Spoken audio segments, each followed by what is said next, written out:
अस्सलाम वालेकुम प्यारे व्यूअर्स, उम्मीद करती हूँ आप ठीक होंगे। आज हम आपके लिए नई रेसिपी लेकर आए हैं। इस रेसिपी का नाम है तरबूज का जूस किस तरह बनाते हैं। आइए हम इस रेसिपी की तरफ चलते हैं।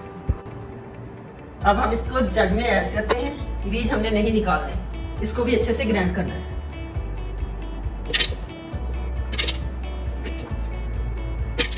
इसमें हम थोड़ा सा काला नमक ऐड करते हैं।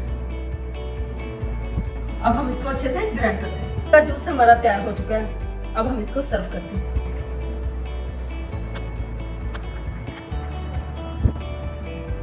हमारी वीडियो पसंद आए लाइक करना, सब्सक्राइब करना और बेल आइकन को प्रेस करना ताकि हमारी वीडियो बर वक्त आप तक पहुंचे।